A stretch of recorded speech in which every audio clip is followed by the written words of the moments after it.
All right. So the story that broke last night was the NCAA moving back to their original number for regional qualifiers from 32 back to 248. So order is restored. There was a big push from coaches to get this number back. You can see the tweet there on the screen. Basically, the pretext that was given for why they would cut the field sizes down was because of the pandemic and wanting to cut down on the amount of people in the travel party, number of people at the facility. That clearly didn't hold water because no other sports were cutting down, at least that drastically, the amount of people that were participating here. So obviously good news for people 33rd to 48 on the descending order list, Lincoln. I can't help but wonder if that changes some coaches' plans in the coming weeks, especially in events that are competitive this year. I don't know if you've heard it, but Gordon's a particular fan of the men's 5,000.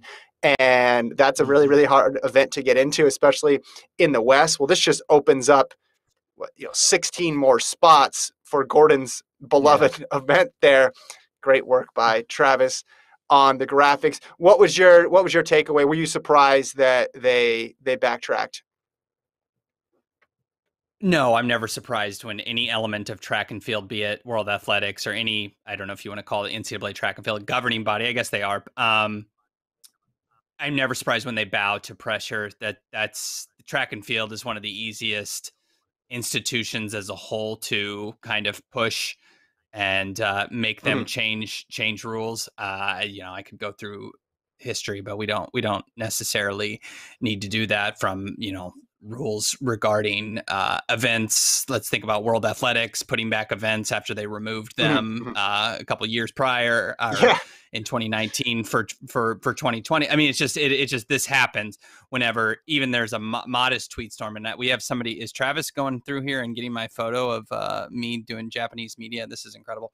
There you go. I don't know if that's on your screen, but I see it on mine. Yeah. Okay. Yeah.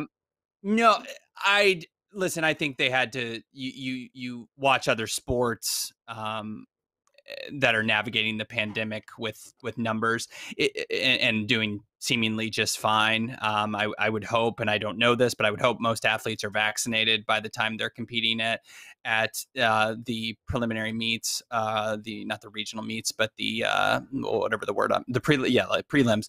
And if you've been to those, if you've been to those meets like I have in the past, it's not that big of a meet. You think, oh wow, that 48 athletes per event.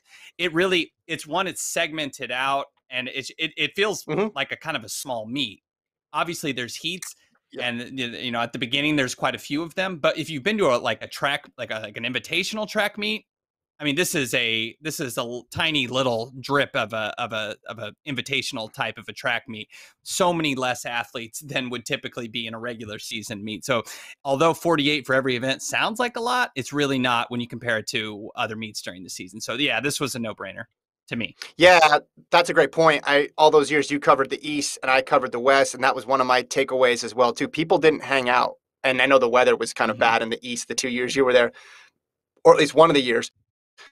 But it's not like waiting around to cheer in the stands. Oh, they're in championship mode. So a lot of people, they'll leave the venue as soon as their event is over and then come back. So you could theoretically do worse than this meet in terms of if you're adding people to it. It's easy to keep the crowd dispersed. I mean, we saw in indoors, they were basically taking shifts, right? The women, then the men, and the women, then the men, to keep down the amount of people at the venue.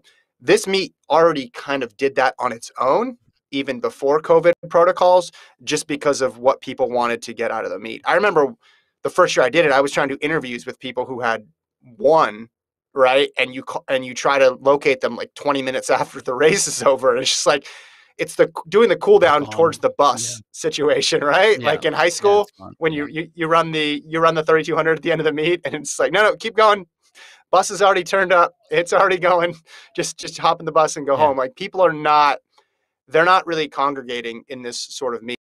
Obviously, people aren't congregating as much in general now because of the pin. So this would have been an easy fix. So yeah, I feel good for the coaches who get extra athletes in. Feel good for those extra athletes who are going to have an opportunity to to race at least one more time. Maybe someone will be 33 and make it through. Maybe a star athlete won't have to run as much in the regular season, Right. right? Yeah, Which will help exactly. them down the line. There's all sorts of ramifications for this.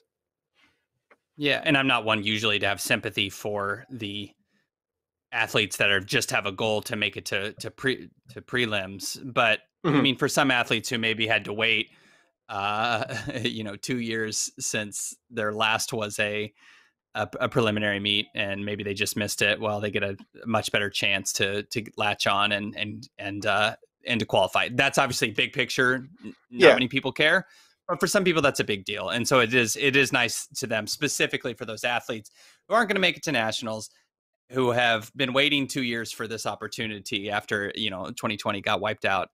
So it's a nice little bonus.